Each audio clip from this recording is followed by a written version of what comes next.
The meeting had been going on for 2 hours, and Harry hadn't heard a single useful word. He lay on his back in the narrow bed in the room he shared with Ron, staring at the ceiling. The house made its particular sounds around him, not the structural complaining of an old building settling, but something more deliberate, as if number 12, Grimmauld Place, objected personally to being full of people. Through the floorboards, muffled by several inches of wood and plaster, and whatever enchantments Sirius Black had inherited along with the furniture, he could hear voices. Not words. The shape of words. Something urgent. Something cut short. Then the murmur resuming. Careful. Low. He had been here a week. He had been excluded from every meeting.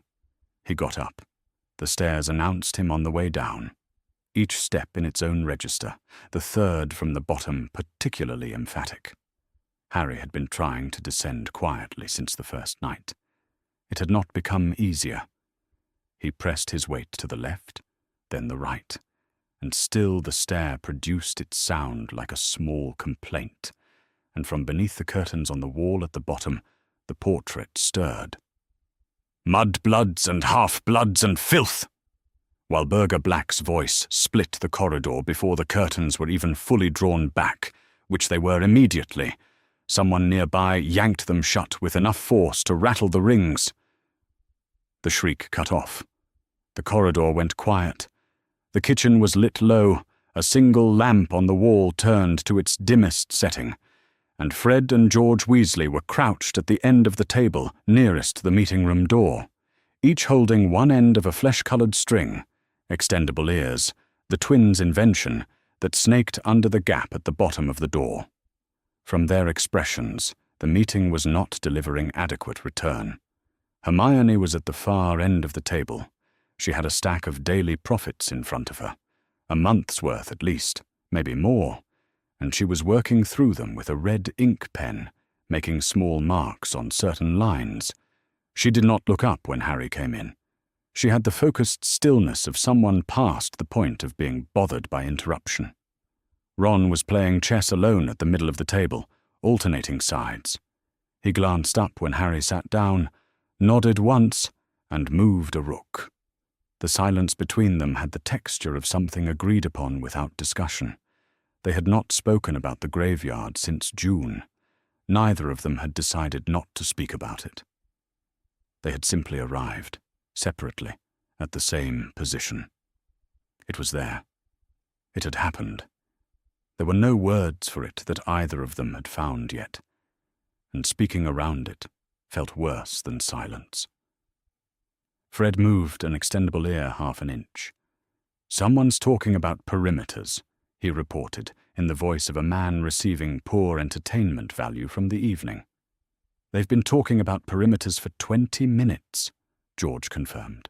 "Magical ones," Fred added, as if this were mitigating. George considered. "It isn't." Hermione placed 3 folded pages in front of Harry and returned to her stack.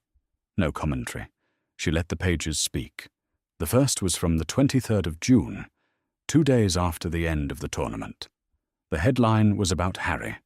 An unnamed ministry source described him as a troubled young man prone to attention-seeking, displaying symptoms consistent with grief-induced delusion following his traumatic experience at the conclusion of the Triwizard Tournament.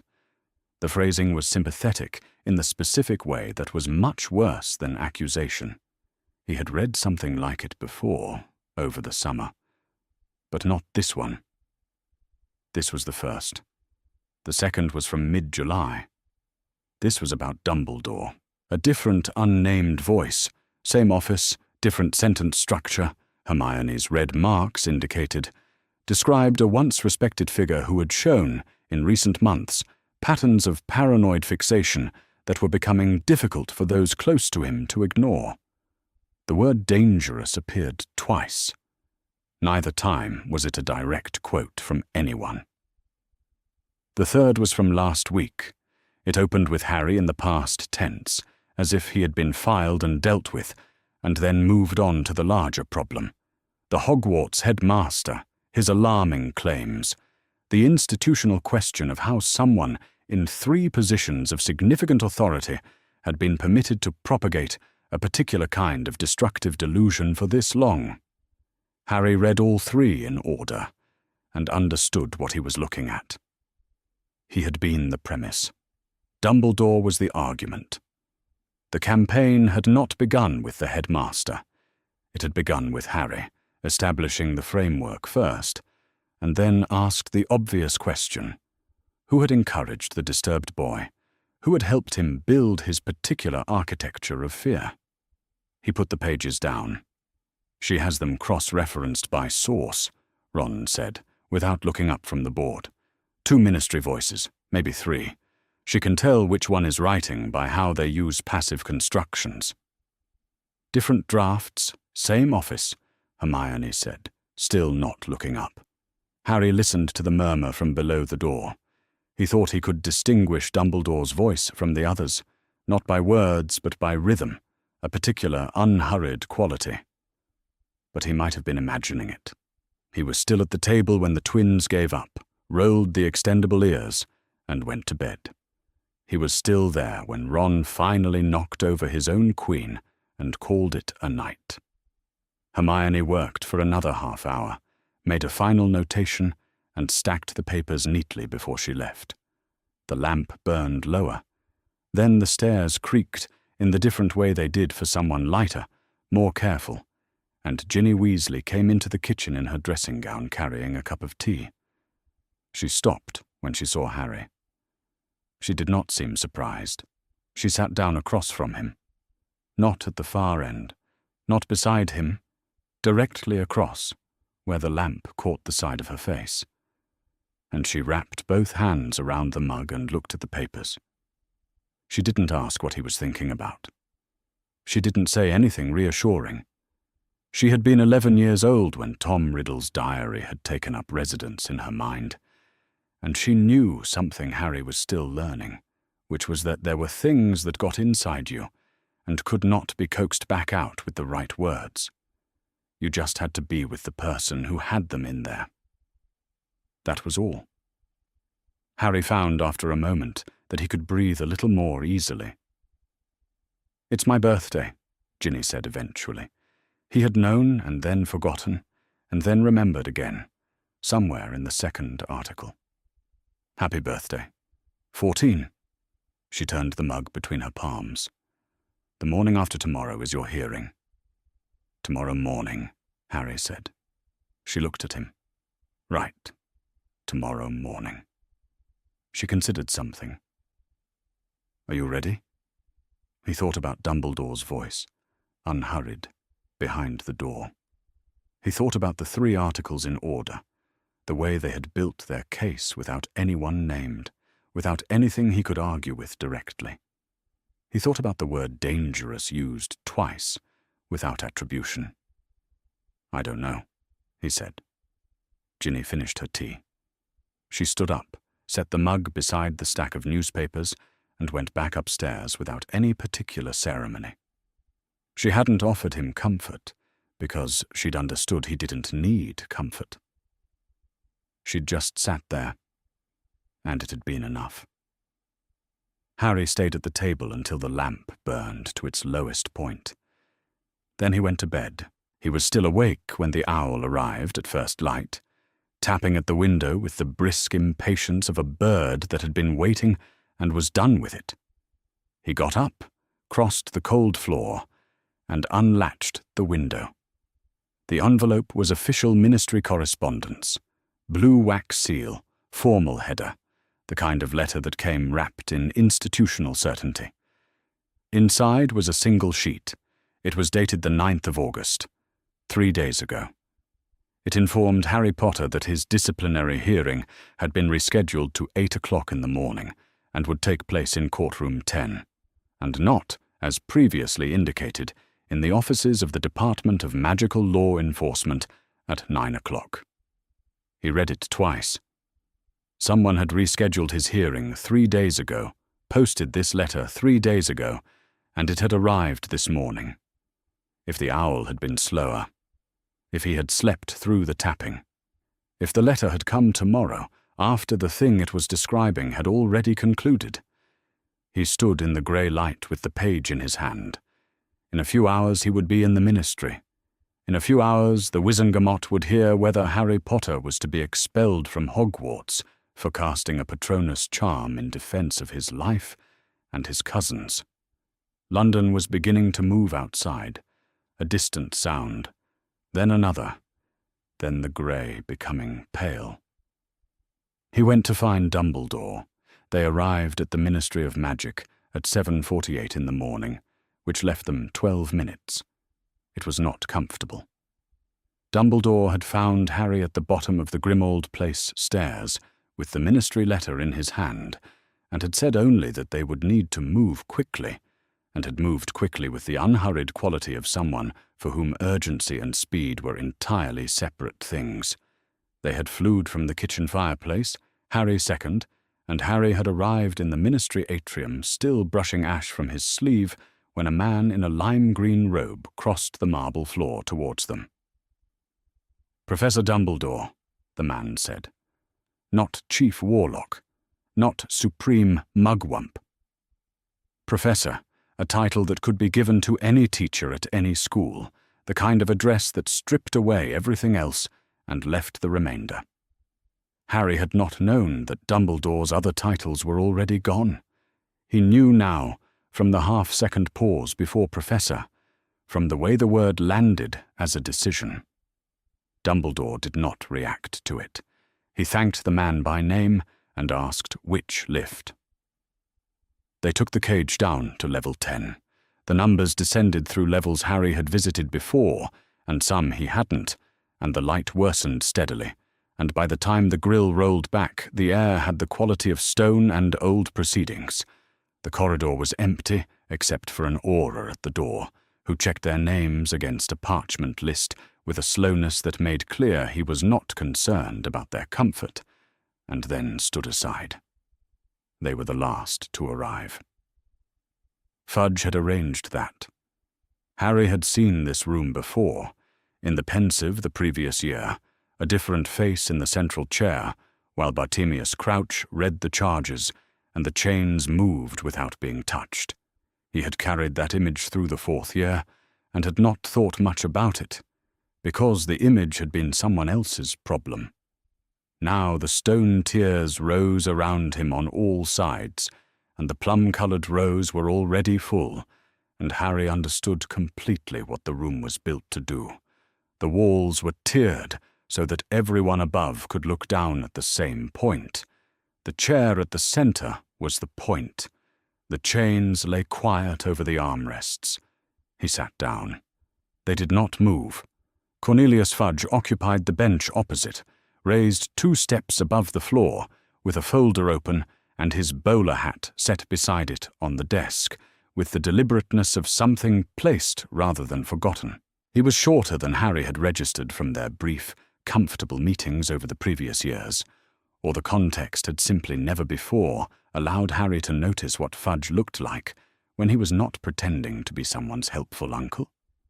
He was reading from the folder with an expression of measured gravity that he was doing most of the work to maintain. To his left, a witch with a square jaw and a monocle sat watching Harry with an attention that was alert and neutral, and, after several weeks of everyone either avoiding his eyes or looking at him with a sympathy that felt like condescension, almost a relief. Amelia Bones. Harry had read enough about the hearing to know her name and her office. To Fudge's right, Dolores Umbridge sat with a parchment and a pink-feathered quill and a smile. She was wearing a bright pink cardigan over what looked like green tweed, and she occupied her chair in the manner of someone who has settled in for something satisfying. The smile did not vary. Dumbledore stood at Harry's left, not in the witnesses section. Beside the chair, hands folded, his half-moon spectacles slightly lower on his nose than Harry had ever seen them. Fudge read the charges. Underage sorcery, violation of the statute. Harry James Potter, in the presence of a Muggle, in the burrow of Little Whinging, on the 2nd of August. "How do you respond?" Fudge asked. "There were 2 Dementors in the alley," Harry said. "My cousin was about to have his soul removed. I used the Patronus charm because I'd already watched one person I cared about die this summer, and I wasn't going to watch a second." Umbridge wrote something on her parchment. Her quill moved with the small enthusiasm of someone noting something useful. Amelia Bones said, "Let's take this in order." She leaned forward slightly. "You state that 2 Dementors were present. Dementors are stationed at Azkaban. Can you describe what you saw?" Harry described it. The unnatural cold, the thick fog that was not weather, his cousin folding onto the ground. Bones asked 5 more questions, each one precise. She wanted to know how he had learned the Patronus charm, and at what age, whether he had cast it before, and under what circumstances, how close the Dementors had been to his cousin when Harry intervened, and what had happened after the Patronus drove them off. Harry answered each one. She was not, he realized, trying to help him. She was trying to establish a record. Then Dumbledore called his witness. Arabella Figg was smaller than Harry had expected. A grey-haired woman in a house dress who made her way to the witness stand with the look of someone who had decided to do something and was doing it. She smelled, very faintly, of cats. She had lived 3 streets from Privet Drive for as long as Harry could remember. He had been sent to her house during every significant occasion of his childhood, and she had made him sit on a plastic-covered sofa and showed him photographs of her cats, and he had not known until this summer that she was a squib working under Dumbledore's instruction. She told the court what she had seen. She was very clear about what she could and could not perceive. She could not see the Dementors clearly. A squib's sight, she said without apology, was not reliable for creatures of that kind. But she had felt the cold. She had seen Dudley Dursley fall. She had seen the Patronus, which she described as a large silver shape, like an animal that had filled the alley and then dissolved. She had seen the Dementors retreat.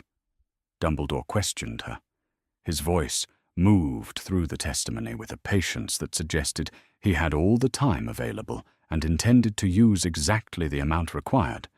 He confirmed the timeline, the weather, the position of each party in the alley. He established that Mrs. Figg had been in the street because she was in the habit of walking there in the evenings, that she had not been summoned, that she had not known what she would find. He thanked her by name. Fudge pulled his folder closed and opened a second one. The assembly conferred in the low, formal murmur of people who are performing deliberation. Harry watched the plum-coloured sleeves without meaning to count them, and counted them anyway. "The result," Fudge said, "is a majority for acquittal. The charges against Harry James Potter are dismissed." Harry stood up from the chair. He had not realized how tightly he had been sitting until the tension left his back all at once. He had been braced for the alternative in the way you are braced for a blow that doesn't come, and the absence of it left him slightly light-headed and aware, for the first time since the letter had arrived that morning, of having been afraid. Dumbledore turned toward him for a fraction of a second. Something in his expression closed before Harry could fully read it. Not triumph, not relief exactly, but something calmer and older than either, like a man who had been very certain of something and was now confirmed in it. Then Fudge cleared his throat.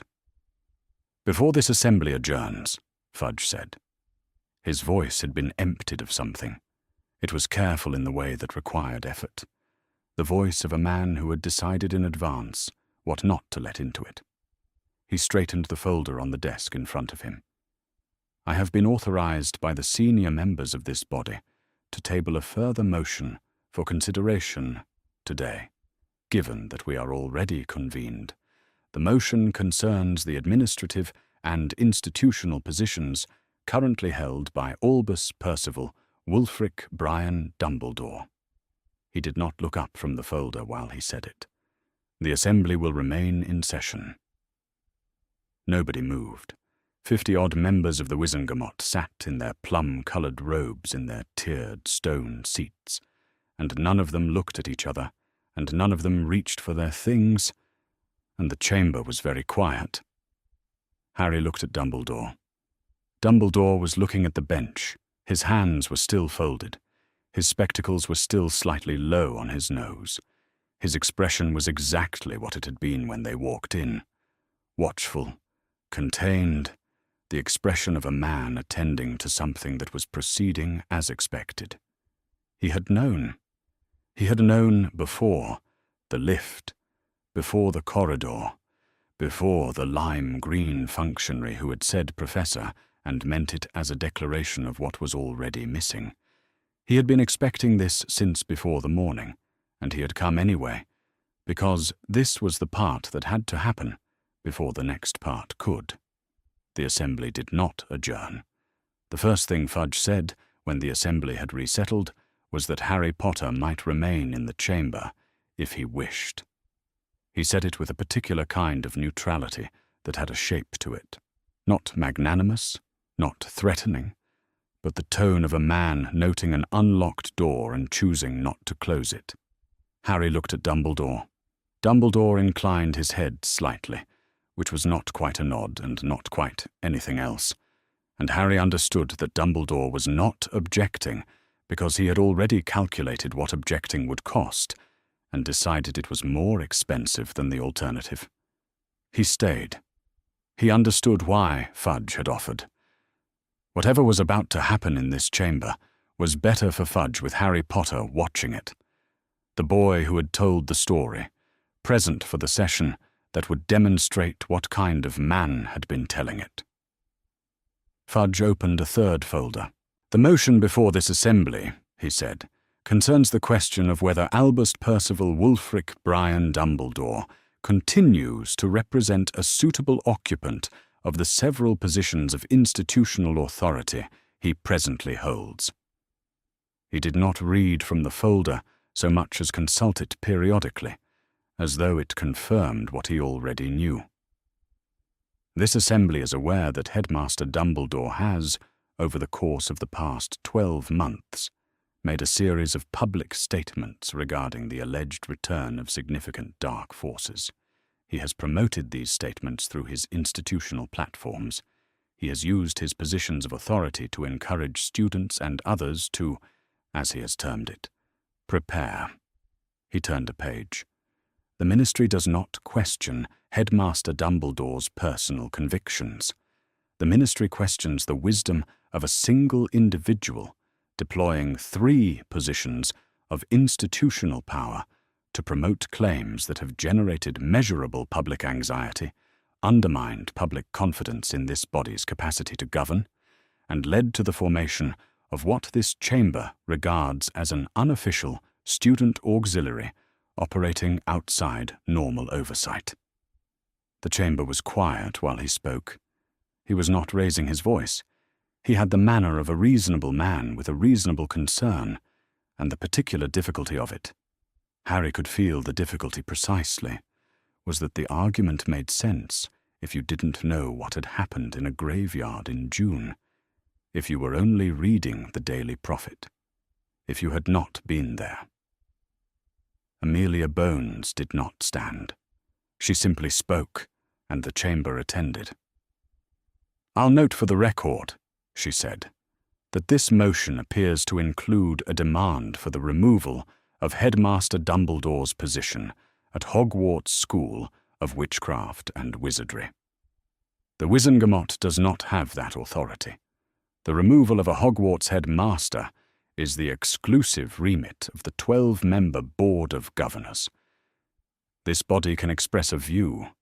It cannot act." From the left-hand tier, an older man with the still, watchful quality of someone who had occupied this chamber for a long time said simply, "Seconded. Tiberius Ogden." Harry had seen the name in Hermione's notes. a red circle around it, something underlined. Fudge allowed the objection to settle for a moment. Then he reached into the folder and produced an envelope, which he passed to the nearest member of the assembly to his right. "The Board of Governors convened an emergency session," he said. "The vote has been completed. 12 governors. 12 signatures." He folded his hands on the desk. "The board has already acted. This assembly is being asked to formally ratify what the appropriate body has already decided." The envelope made its way along the tiers. Harry watched it travel from hand to hand, watched members examine the seal, the signatures, watched the procedural objection dissolve in real time, because Bones had been entirely correct, and someone had anticipated it perfectly and done the work in advance. The envelope reached Dumbledore. He took it and looked at it. The seal was genuine. He would have known a forgery. He had, across his tenure as headmaster, seen the board seal used 11 times in his presence, and he knew the weight and color of the wax, the angle of the stamp. He unfolded the cover sheet and read the 12 names. He knew most of them. He knew their positions on previous votes, their correspondence styles, the particular way each of them had of saying no when they meant yes, and yes when they meant eventually. The final name on the list was written in a hand he would have recognized without the name beneath it. He had suspended Lucius Malfoy from the board 3 years ago. He had reinstated him when the pressure of the remaining governors made continued suspension untenable. He had watched him work across 4 years of board meetings. The patience of it, the methodical preparation, the way he secured outcomes before the meeting that decided them was even announced. This document, the 12 signatures secured before the Wizengamot session, had even begun. The clean, procedural elimination of any objection Bones or anyone else might raise. This was not improvised. The hearing for Harry had been one arm of something that had 2 arms, and both had been set in motion simultaneously, and Dumbledore had known it and come anyway. He could not fight it here. The certainty of it arrived without drama. He had already known it in the broad sense, known it since the moment the functionary in the atrium had said "Professor," and meant it as a diminishment. But now it was specific and present, and arrived. If he raised his wand in this chamber, against a legal procedure, before 50 members of the Wizengamot and whatever was waiting in the corridor to report on what happened, he would make Fudge's argument for him. The dangerous man. The one who used his power to promote fear and recruit auxiliaries, and, when the legal process moved against him, through its proper channels, responded with the magic that was available to him. He would not do that. He handed the envelope to the member to his right, who passed it on. Griselda Marchbanks rose. She was small and very old past the age where the body announces it, into the quieter territory where age has become simply what one is, and her face had the quality of paper creased so many times the original form was held inside the creases. When she spoke, her voice was entirely steady. "I wish to state, for the record, my objection to this motion on 4 grounds," she said. "The first is its scope, which exceeds the proper function of this body, in ways that the honorable member for the Department of Magical Law Enforcement has already correctly identified. The second is its speed, which allows no opportunity for the subject of this motion or his counsel to prepare a measured response. The third is its procedural irregularity, which I leave to the record without further comment. The fourth is its political motivation, which I also leave to the record." She sat down precisely, with the manner of someone who had done what they came to do. "My objections will not stop the vote. I am satisfied they are recorded." The chamber held a silence that was not comfortable. It was the silence of people who have watched someone do the correct thing and registered that it will make no difference. Fudge called the first vote. Harry watched the hands rise. He was counting before he knew he was doing it. each plum-coloured sleeve going up among the tiers, holding, coming down. His own hands were on his knees, and he was keeping them there deliberately, because there was nothing to hold and nothing to do, and he was sitting in a room where something was being removed from the world through the legal mechanism of people raising and lowering their arms, and he could not stop it. The first motion was the formal ratification of Dumbledore's removal as Chief Warlock of the Wizengamot. The sleeves rose and fell. The motion passed. The chair at the centre of the chamber was empty, its chains lying quiet over the armrests. Harry had sat in that chair 2 hours ago, and the chains had not moved, and now the chair stood there with the hollow quality of something that has had a meaning taken out of it, and Harry felt where the meaning had been in a way he could not have put into words. He kept his hands on his knees. The second vote had not yet been called, but the assembly had not moved. Fudge was consulting his folder. The corridor outside was very quiet, and somewhere beyond it reporters were waiting, and the day was not over. Fudge looked up from his folder. "The second motion," he said, "is a formal resolution of this body to the International Confederation of Wizards, requesting that institution to ratify the removal of Albus Percival Wulfric Brian Dumbledore as Supreme Mugwump, effective at the earliest practicable date." He set the folder down. "The ICW is not subject to the direct authority of this chamber. We cannot compel. We can make our position known." Nobody objected. The 12 names in the board document had clarified, for anyone who had been uncertain, the shape of what this afternoon was.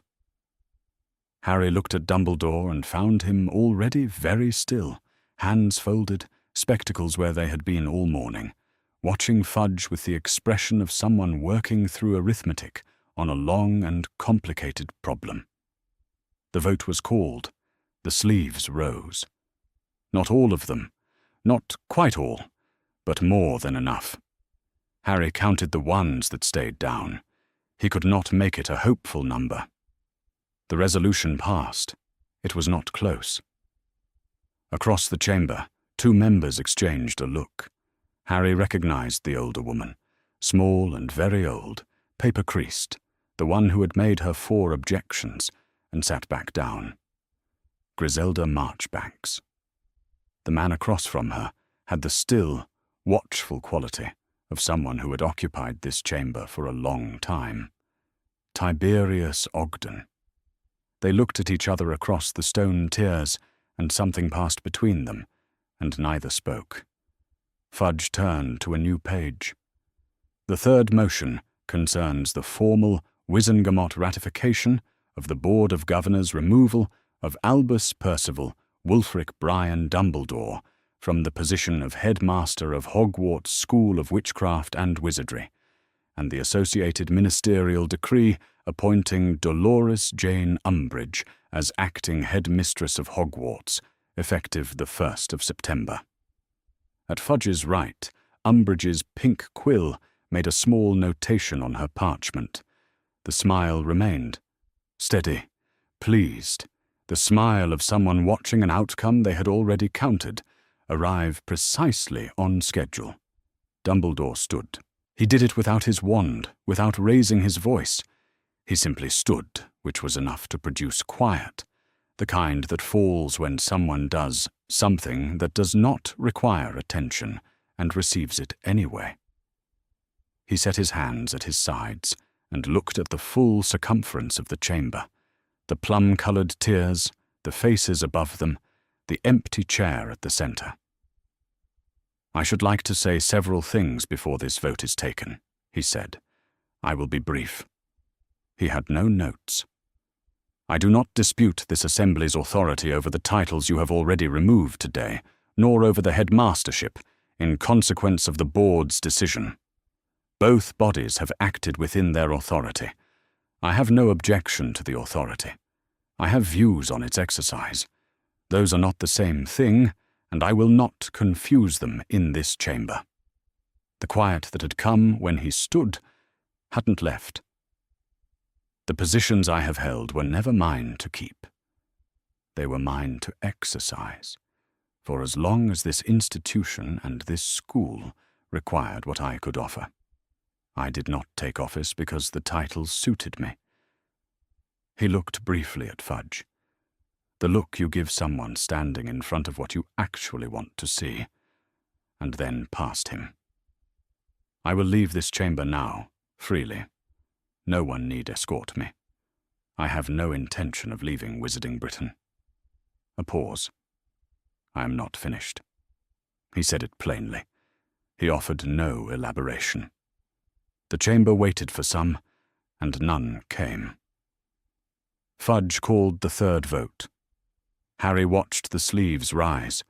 He was still counting in the way that accomplished nothing, because there was nothing else for his hands to account for, while everything moved forward without him. The majority assembled itself. The hands came down. The motion passed. Fudge drew himself up. When he read, there was something stiffer in it than earlier. A man reciting something prepared, ensuring the record was correct. I declare, for the record of this chamber, that Albus Percival Wulfric Brian Dumbledore is henceforth no longer Chief Warlock of the Wizengamot, no longer Supreme Mugwump of the International Confederation of Wizards, and no longer Headmaster of Hogwarts School of Witchcraft and Wizardry, the last subject to the Board of Governors' earlier ratification, all effective immediately. This assembly is adjourned. Harry listened to the 3 titles stripped one by one. He had heard them all his life in the way you hear something that has always been there, a name attached to a person, until the name and the person become indistinguishable. Chief Warlock, Supreme Mugwump, Headmaster. Each one landed in the chamber with the clean sound of something being filed and closed. He watched Dumbledore's face while Fudge read. Dumbledore was looking at a point just above Fudge's left shoulder. Not at Fudge. Not past him. At a specific point above and behind him, as though Fudge occupied the foreground of something more interesting, visible only from where Dumbledore was standing. The chamber began to move. Members gathered their things with the subdued efficiency of people who know the procedure for leaving rooms like this. Harry sat and did not trust his legs yet. Dumbledore crossed the floor. He stopped beside the chair and looked at Harry for a moment. The same thing Harry had glimpsed at the edge of his expression an hour ago, and not quite caught. Something that lived below triumph and grief, both, older and less legible. Then he bent slightly, the way tall people do when they intend to say something not meant for the room. "Be patient," he said, quietly, with robes moving past behind him as the chamber emptied. "The titles are gone. The loyalty is not." He straightened. He turned. He walked out, without hurrying, and without looking back, and the door closed. Harry sat for another moment in the empty chair. The chains lay quiet over the armrests. He came out of the lift into the atrium alone and stood in the middle of it, the gold statues, the fountain. Reporters had gathered around a ministry press officer near the far wall, and Harry could hear, from across the marble floor, the pitch of people asking questions faster than answers were going to arrive. He could see the headline before it was written. He had spent enough nights at the kitchen table with Hermione's clippings to recognize the template.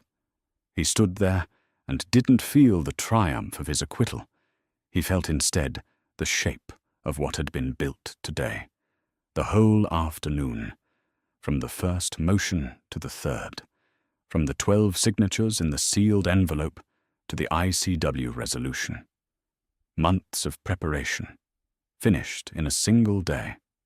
What had been finished was a ministry of magic with nothing standing between it and whatever it intended to do next. Voldemort had come back. Harry knew this. He had been there.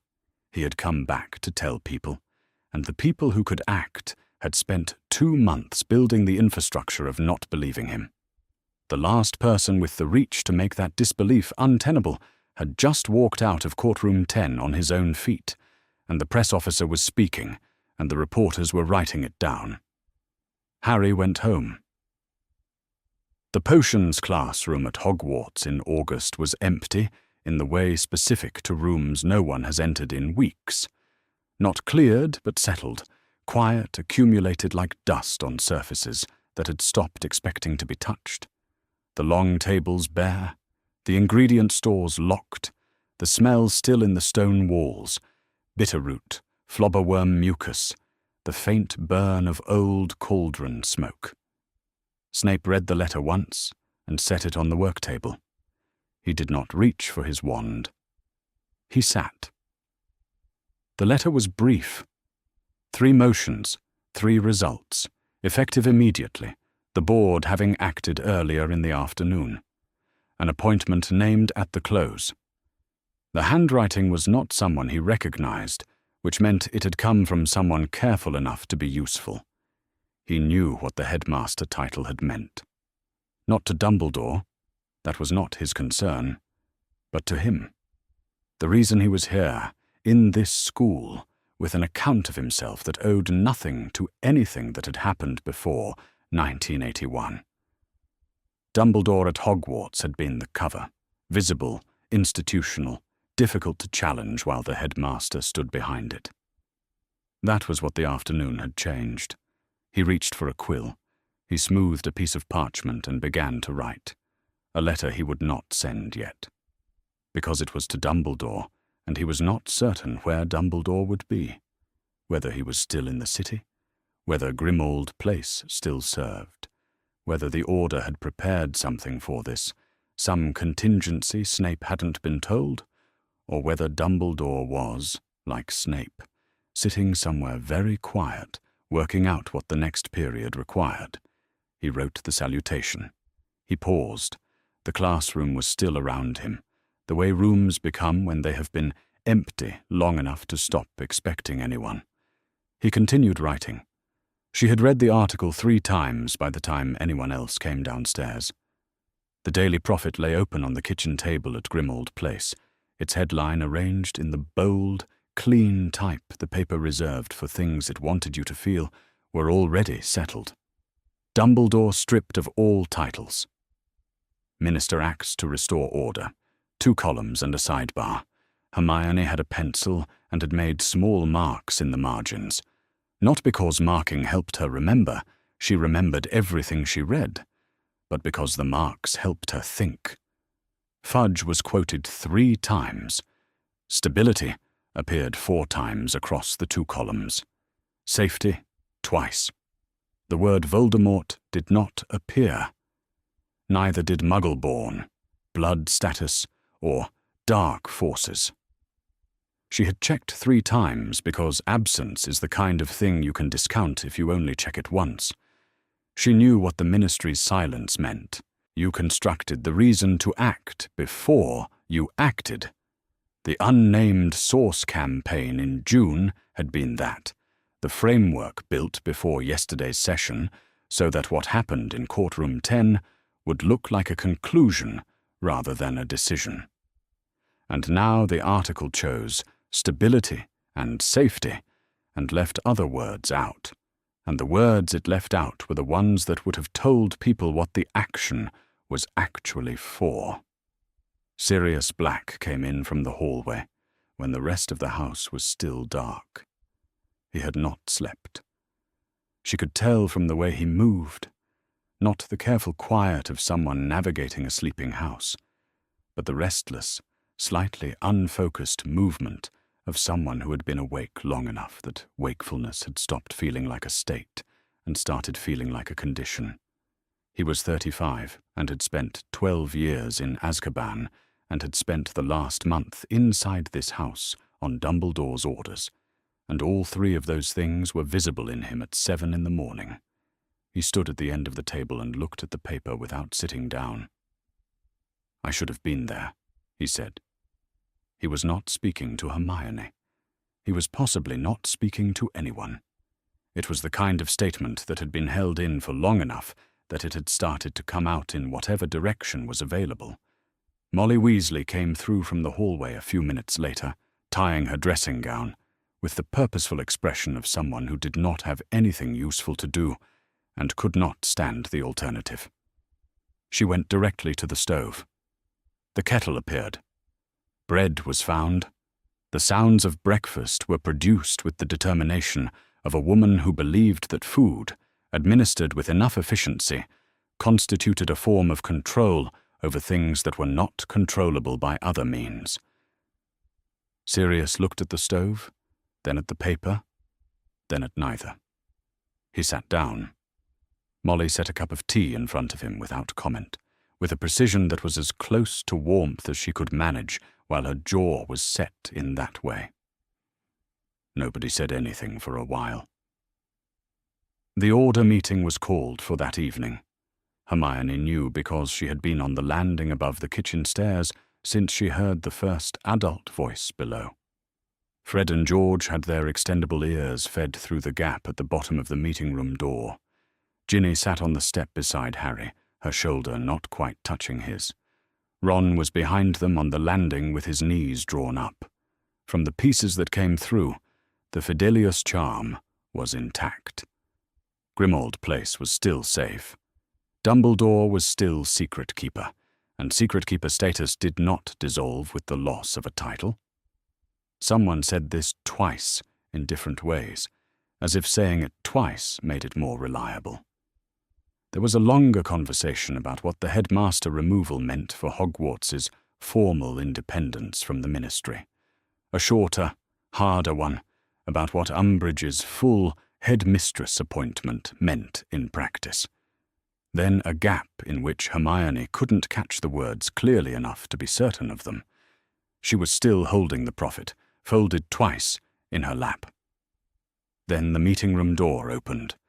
Dumbledore crossed the corridor toward the kitchen, not dramatically, not as a man stepping from a scene he had arranged, but with the same mild, unhurried quality he brought to everything, as though Tuesday were no different from Monday, and Monday had not included losing the 3 largest titles in British wizarding governance.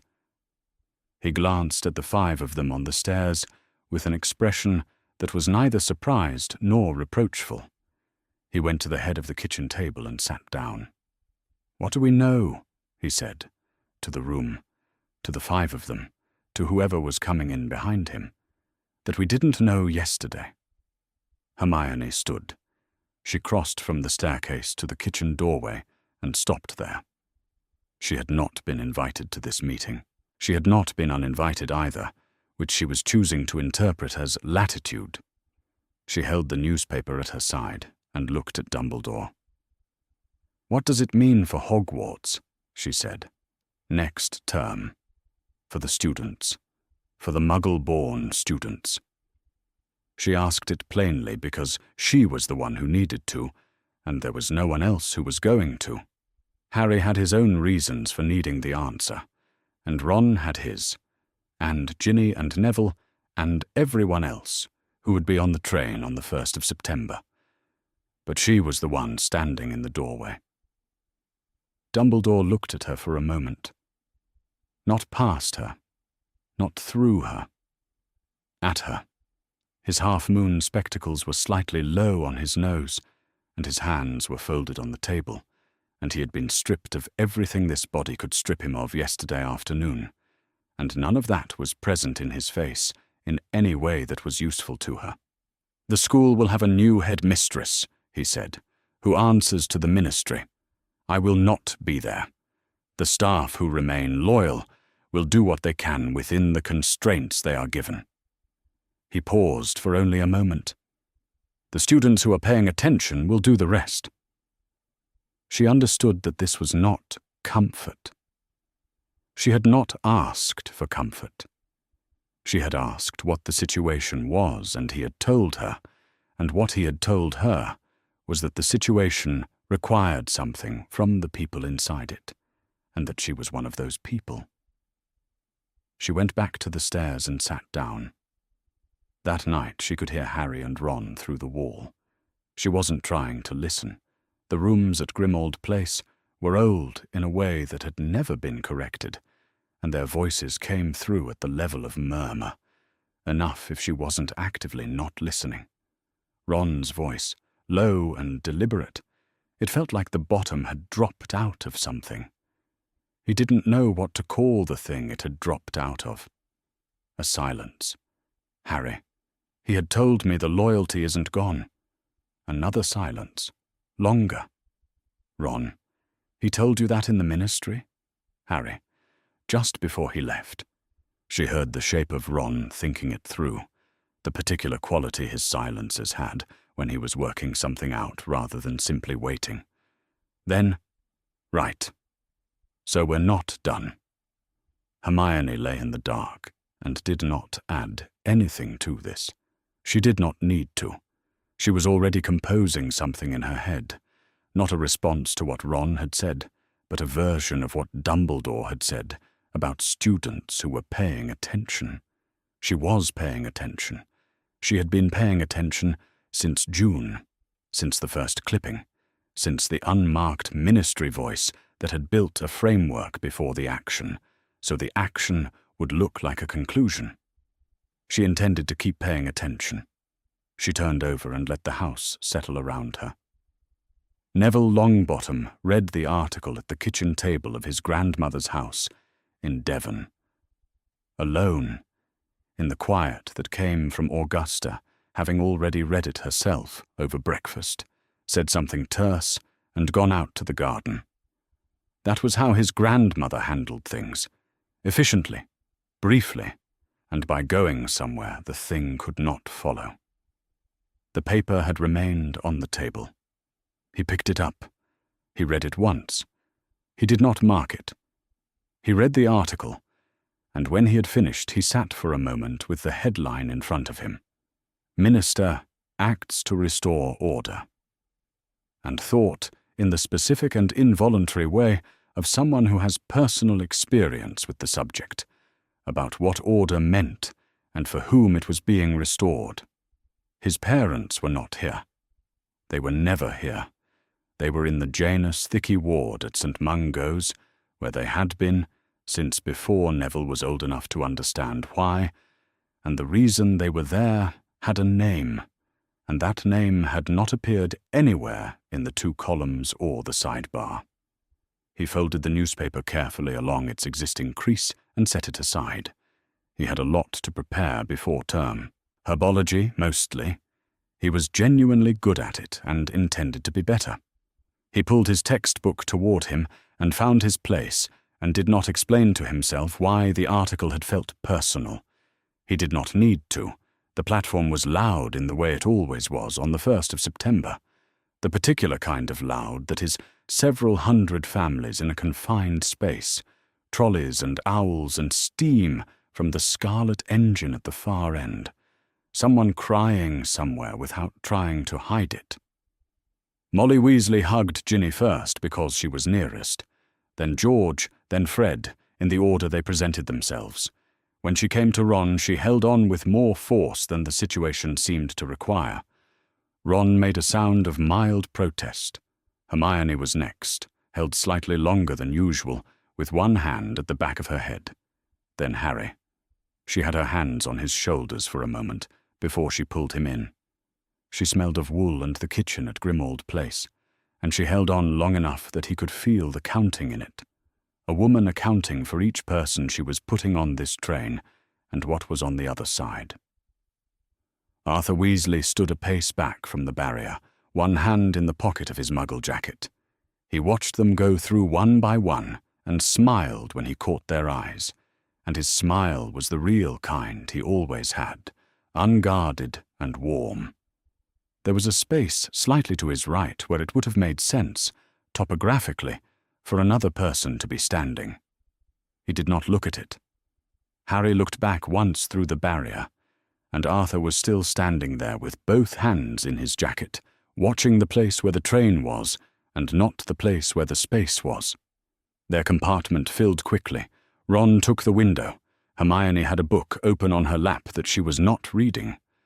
Neville came in from the corridor and sat beside Harry without ceremony, dropping his bag onto the overhead rack. And they were 4, and the train pulled out with the reliable slowness of something very large getting itself in motion. The English countryside arrived and began going past. Nobody said anything for about 20 minutes. It was the comfortable version of silence, the kind between people who have spent a summer in the same house and have stopped needing to fill space. The houses thinned out, the fields widened, the sky settled into the particular pale grey of September beginning. Neville said, "Do you think it'll be different?" Harry said, "Yes." Neville said, "Good." Nobody asked what he meant by good. The train went on. Fred and George were not in the compartment. They appeared in the corridor twice, first deep in conversation with someone Harry didn't recognize, a 6th year from the look of it, and then about an hour later with a group that included one of the 5th-year prefects from Hufflepuff. Fred was doing most of the talking. George was listening in the particular way George listened when Fred was talking, with one eye slightly more attentive than the other, tracking the listener's responses rather than the words. Harry watched George pass something to the Hufflepuff prefect. Small. Folded. A piece of parchment. George glanced through the compartment window and caught Harry's eye. He gave a minimal shrug, the kind that meant he was not going to explain anything in the corridor of a moving train, and also the kind that meant not yet, rather than not your business. Harry turned back to the window. The sky was properly dark by the time the carriages brought them up to the castle, and Hogwarts was the same towers, the same lit windows, the same lights reflected in the surface of the Black Lake, which held the impression of a castle rather than the castle itself, a mirror of something substantial. Harry had been staring at it since first year. It still had the quality of looking as though it had been standing for a very long time and intended to keep on. The entry hall was the same, the suits of armor, the torchlight, the noise of several hundred students funneling through the doors. McGonagall stood at the entrance to the Great Hall. She stood in exactly the position where Dumbledore always stood, just inside the doors, facing the arriving students, watching the year come in. She was in dark green robes with her hair in its severe bun, and she was looking out at the incoming crowd with the same square-set attention she always brought to things. She was standing very straight. She was doing it consciously. Harry could tell from the particular quality of it. Not the natural straight of someone who simply stood that way, but the deliberate straight of someone who had decided how they were going to stand in this doorway and was holding that decision in place while everything else moved around them. She met Harry's eyes for a fraction of a second as he passed. He went inside. The Sorting Hat song was longer this year, and stranger. It sat on its stool at the front of the hall and sang about the 4 houses and the school's founding in the way it always had. Then it went somewhere else. It sang about walls, about the kind of wall built from the inside rather than around the outside. Walls within walls, it said, and said it again. It sang about the choice that no one gives you, the one you make, regardless of whether it's been offered.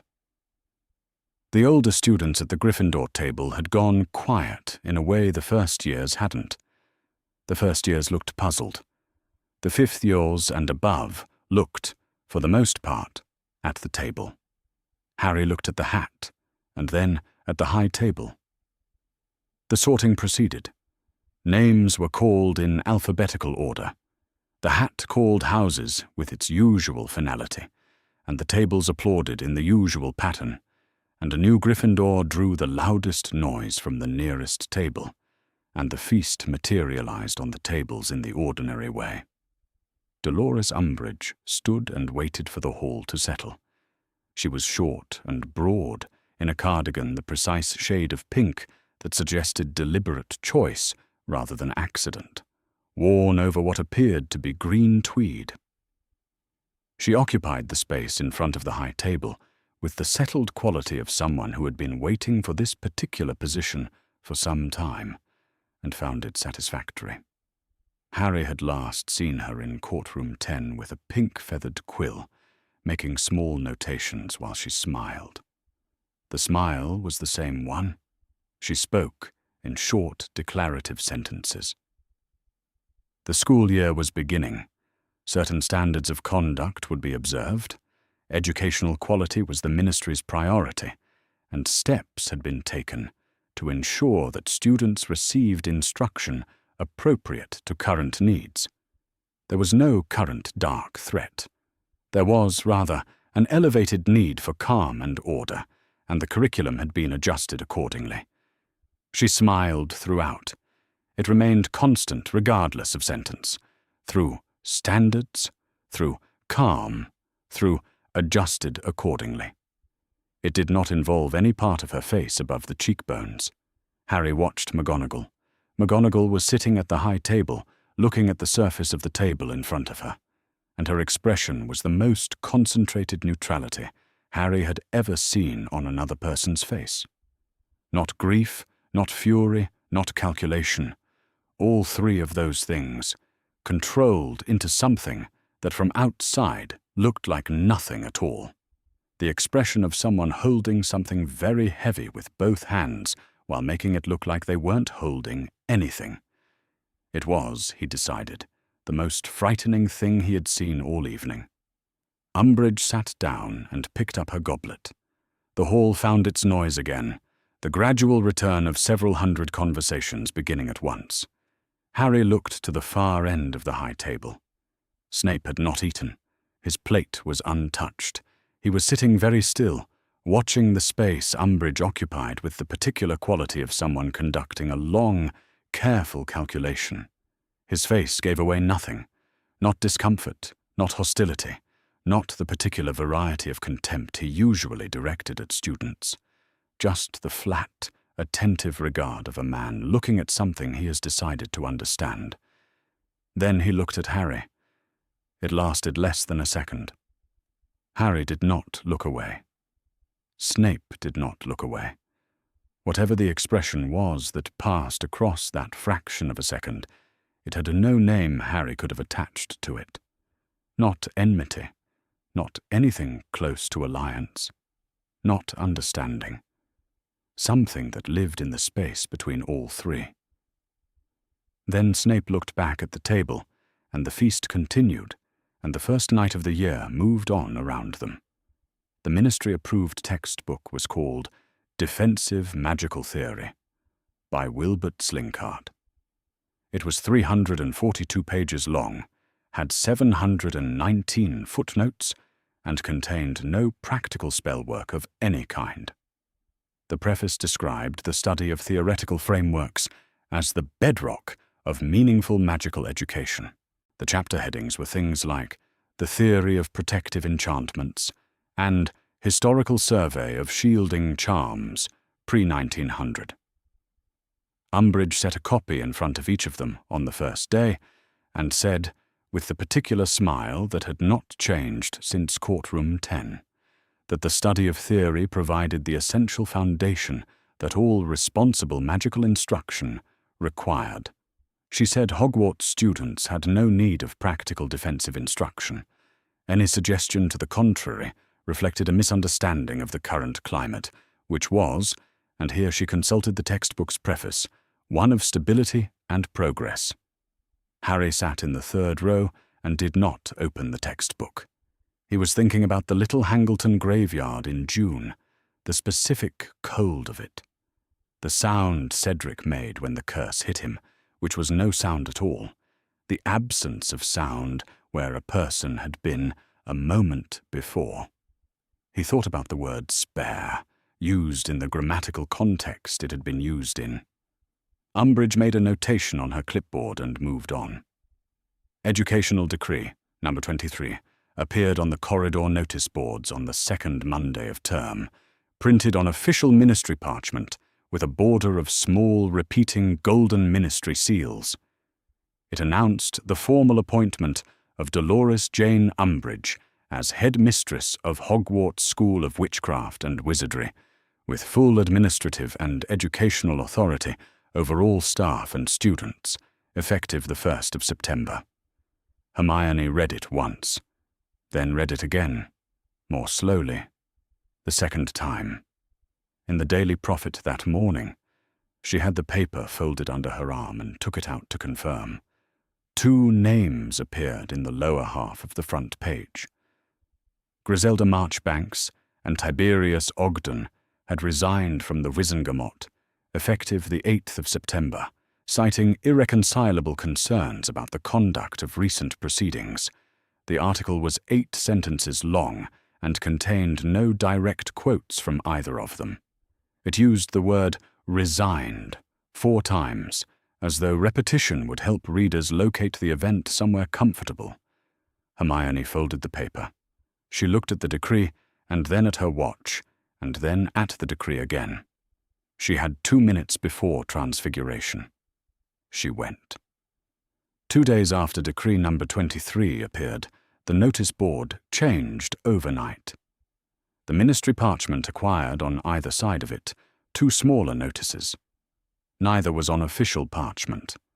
Both were handwritten in neat block capitals, unsigned, attached with permanent sticking charm, which meant they were not easy to remove without damage to the wall behind them. The left notice offered a series of clarifications to the decree's language, specifically the phrase full administrative authority, which it redefined as the authority to be fully incorrect, administratively. The right notice raised the question of whether a smile maintained across as wide a range of expressions as the headmistress's was expressive or structural in origin, and if structural, whether maintenance was required, and if so, who performed it. By the time a prefect had reported to Umbridge, and Umbridge had arrived at the notice board, both notices were gone. The decree stood alone, undamaged. No one had seen anything. A list of suspected students was compiled and revised 3 times over 2 weeks. No one could be placed at the board at the relevant time.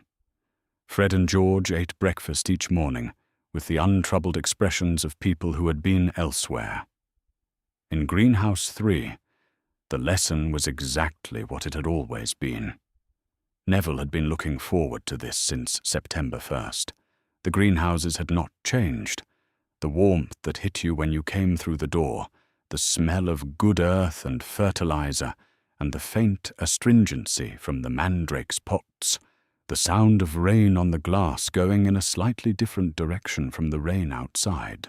Professor Sprout moved between the tables with the same purposeful energy she always brought, correcting grips, praising good technique, noting which students had done the pre-reading and which hadn't. The mandrakes were coming in well this year, she said, with the satisfaction of someone who had been tending them since summer and was pleased by the result.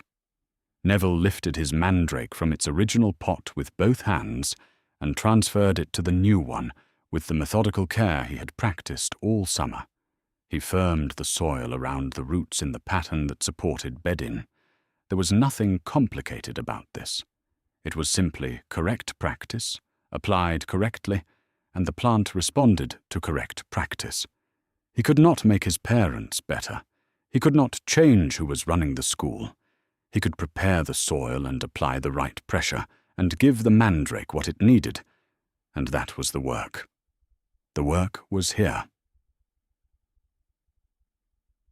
The common room was empty by midnight, except for the fire burning low and Hermione at the table nearest it, with parchment and ink and the particular silence of someone who has been writing for a long time. She was writing a letter to her parents that she did not intend to send. She had worked this out around age 12. That writing a thing precisely was sometimes the only way to understand it. She wrote that the ministry had appointed a headmistress with full authority over the curriculum and over student organizations. She wrote that the curriculum did not include any acknowledgement that certain events had taken place in June, and that this was not an oversight. She stopped, read it back. She crossed out the last clause and wrote it differently. The function of the denial is not to convince anyone. It is to provide cover for what happens next. She read this. She put the letter in her bag. There was nothing her parents could do with this information. They were dentists in London, worried about her already in the general way of parents who have sent a child into a world they cannot entirely see, and she did not want to give them the specific shape of what to worry about before she had worked out what to do about it herself. The situation was hers to manage. That was not a complaint. She put out the fire and went to bed. 3 weeks into term, in the second period of double defence, Umbridge said that the Ministry had issued a formal assessment confirming there was no current evidence of any active dark threat that required students to receive practical instruction in offensive or defensive spellwork. Harry stood up. "The evidence," he said, "is in a graveyard in Little Hangleton. I was there on the 24th of June. I watched Voldemort return to a body. I watched Peter Pettigrew kill Cedric Diggory on Voldemort's order. I brought Cedric back through the portkey because someone had to, and I have been telling this to people since June. And the Ministry has decided that telling people is a problem that needs managing." The classroom was very quiet in the way classrooms are when 30 people stop breathing at the same time. Umbridge let the silence run for a moment. Her expression had not changed. She asked him to repeat the name he had just used. He repeated it. She made a notation on her clipboard with the small, pleased economy of someone confirming something they already knew, and said she would see him at 5 o'clock, and she returned to the lesson. At 5 o'clock, he sat across the desk from her, in an office decorated with plates bearing painted cats, and she set an unusual quill in front of him and told him to write. "I mustn't tell lies." She said he wouldn't need his own ink. He wrote the lines. He felt the back of his hand burn. He looked down and saw the words cutting themselves there, letters of his own blood, and understood what the quill was. He looked up. Umbridge was doing paperwork, and the smile was in its customary position. He looked back down and kept writing until she told him he could stop. Educational Decree, number 24, appeared the following morning. It was longer than number 23. It prohibited any student group, club, team, society, or organization that had not received advance written approval from the headmistress. It listed the categories of gathering that fell under this prohibition. The list was thorough enough that 3 students sitting together in a library might, depending on interpretation, constitute an unapproved assembly. Hermione stood in front of it in the corridor and read it twice. "She's not preventing organization," she said. "She's making us ask permission to exist." Harry looked at the decree, at the Ministry seals, at the signature at the bottom in the familiar looping hand he had first seen in courtroom 10. "Then we won't ask," he said. The polyjuice potion notes were wrong. Snape could see it from the front of the room from the posture alone, the particular kind of distraction that was not ordinary inattention, not the blankness of someone who hadn't done the reading, but the distraction of someone who had stopped being present while the room continued around him. Potter's cauldron was off heat, and had been for 6 minutes. The potion's surface was not moving in the way it should have been at this stage. The colour had begun shifting towards something incorrect. "Potter." Snape crossed the room. "What is the current temperature of your potion?" Potter looked up. A brief assessment of the surface of his cauldron and the expression on Snape's face confirmed what both of them had already concluded. "I lost track," Potter said. "You lost track." The potion was beyond this session. 20 points from Gryffindor. Move to the back and read the chapter. Potter moved to the back without argument. This was unusual and therefore informative. When the class ended and the last student had gathered their things and gone, Snape was at the preparation table with his back to the room, recording the session's marks in the register, with the methodical precision he brought to anything that had a methodical component. "Stay," he said, without turning around. The silence in the potions classroom in October had a particular quality. Cold stone, the residue of whatever had been brewed in the earlier sessions, a faint iron smell from the ingredient stores. Potter was standing by the back table. Snape continued writing for another 30 seconds before he turned. "There are people in this school," Snape said, "who are considerably more observant than you have historically given them credit for. This is not new. It is that the current administration has given the observant ones a reason to focus their attention on a specific target."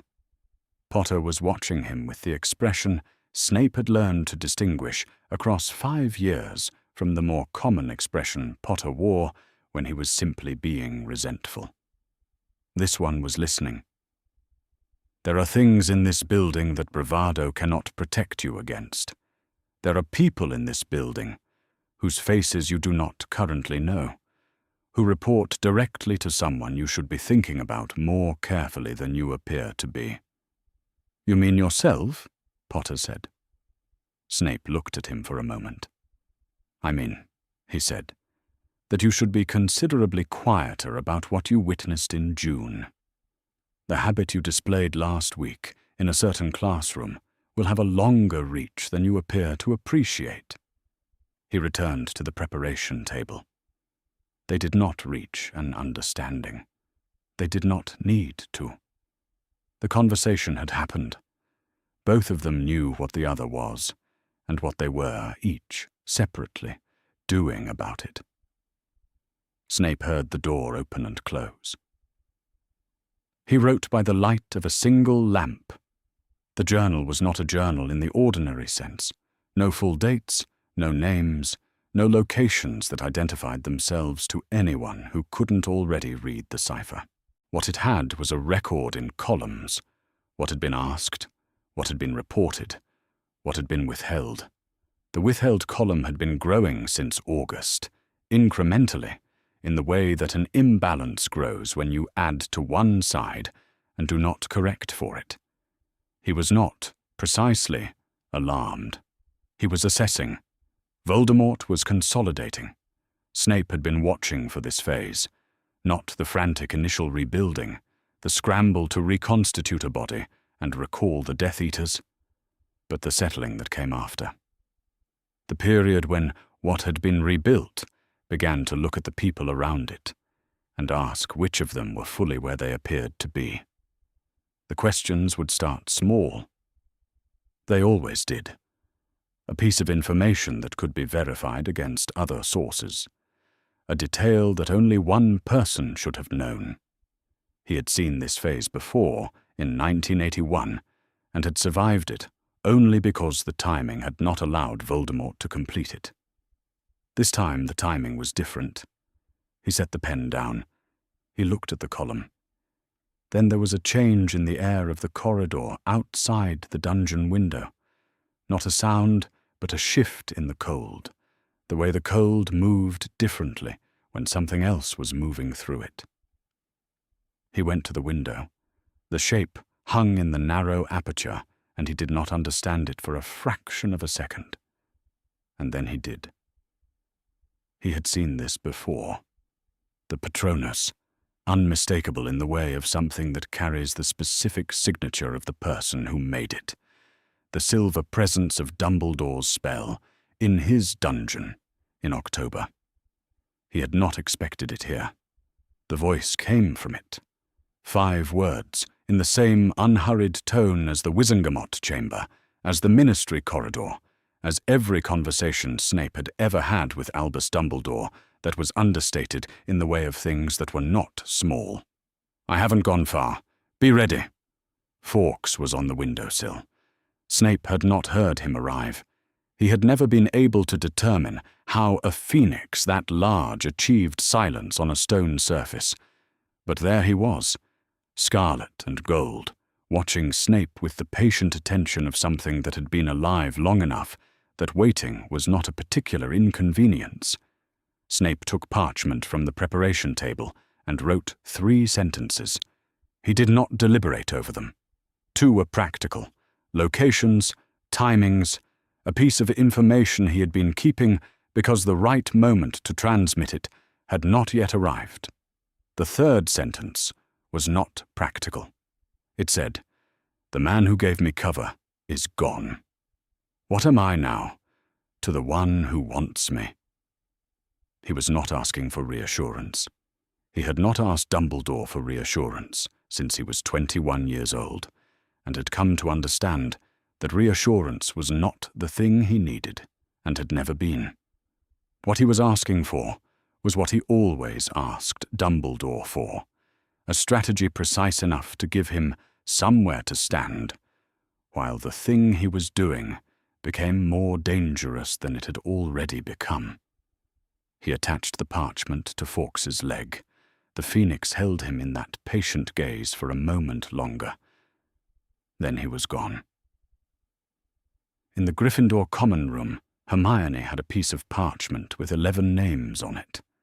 Ron looked at it across the table. "That's not many. It's enough to start."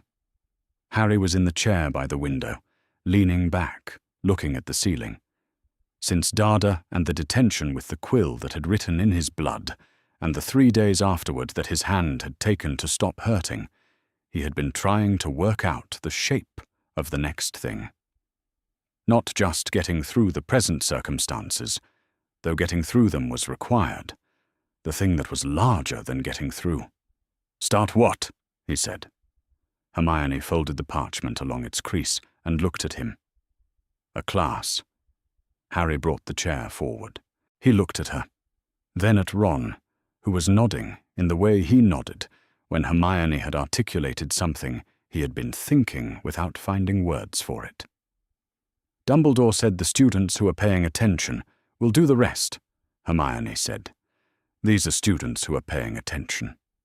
Harry thought about courtroom 10, about the chair at the center, and the chains that hadn't moved, and 50 people raising and lowering their arms, about what it had felt like to watch something being taken apart, title by title, and not be able to stop it, about a voice in his ear, just before the door of the chamber closed. "The loyalty is not." "Right," he said. The letter from Sirius arrived 3 days later, carried by a grey owl that looked like it had been moving fast. It was short. The handwriting had the compressed quality of someone who had been told to exercise caution and was doing so without enjoying it.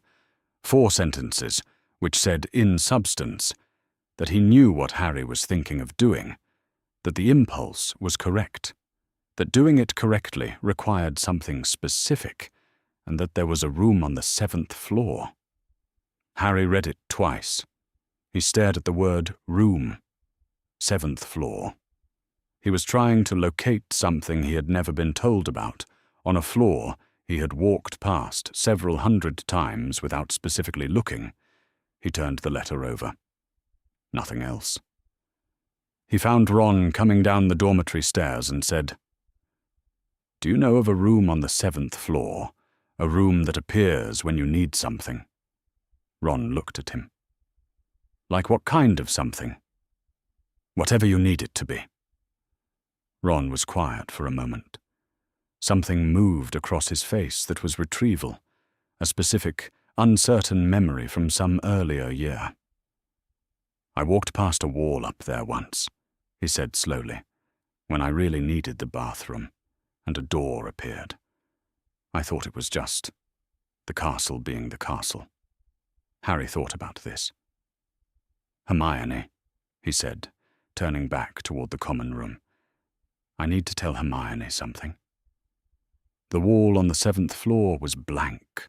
That was how it always looked, a stretch of stone between 2 corridors, opposite a tapestry depicting a wizard in an elaborate hat attempting, with evident optimism and no visible success, to teach a group of trolls to dance.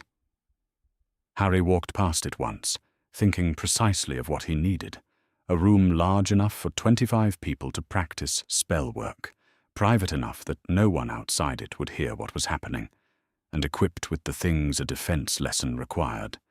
Then Ron, then Hermione. 3 times each, in the way Sirius's letter had described, and then there was a door in the wall where the door had not been, and Harry pushed it open.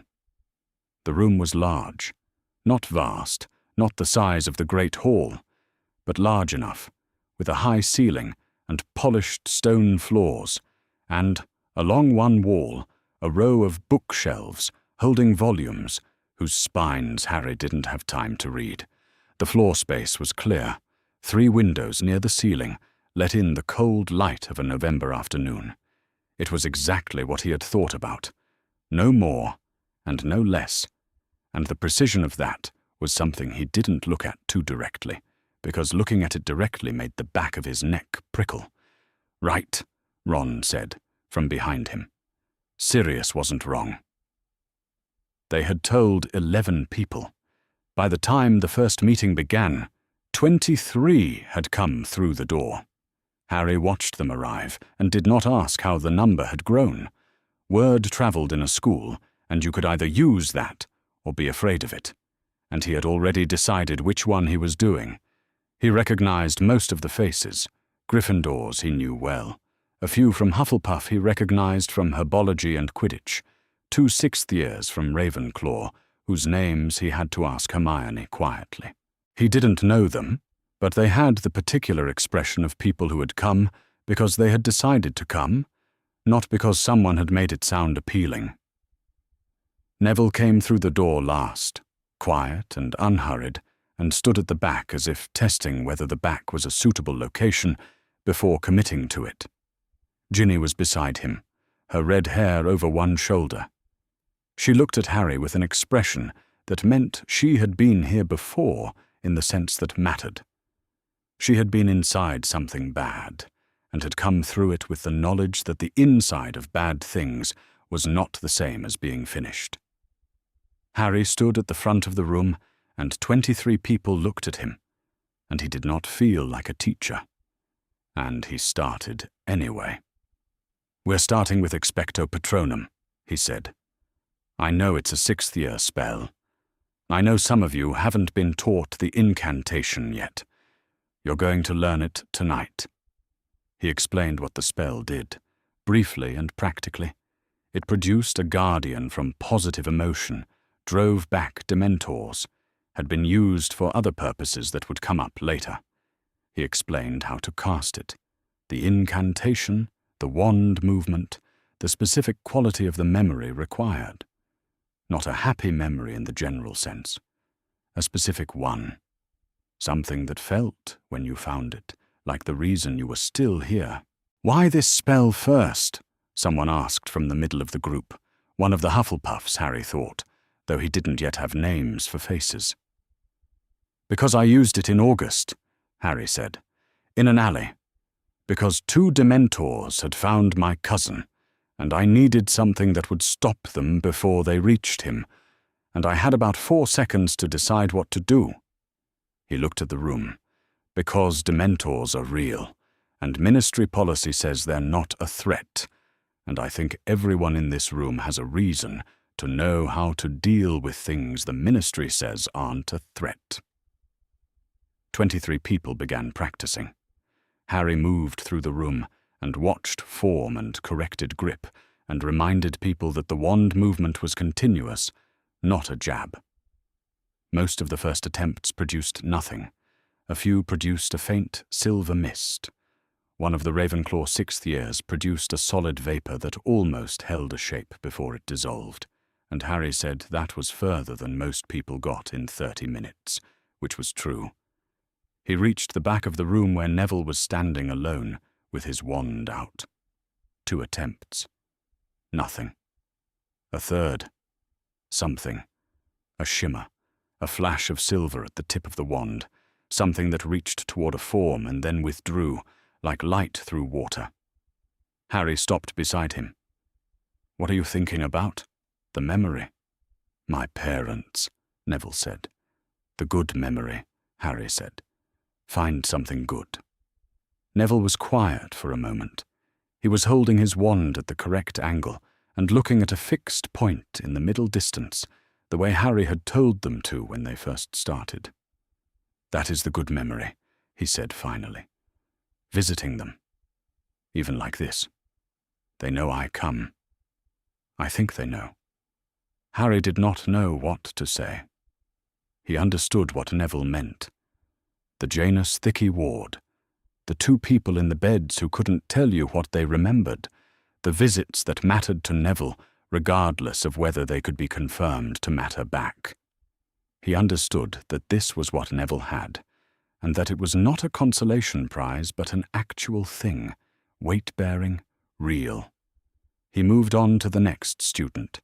At the end of the session, Neville cast the charm a final time, and what came out of the end of his wand was silver and solid, and it filled the corner of the room, and it had ears. It held for 3 seconds before it faded. Neville looked at it while it held. Nobody said anything about it. They didn't need to. Hermione produced the parchment at the end, before anyone left. I need everyone to sign this, she said. Before you go. It's a condition of being here. Someone at the back asked what happened if they signed, and then told people. Hermione looked at them in the specific way she had of making a question feel both reasonable and already answered.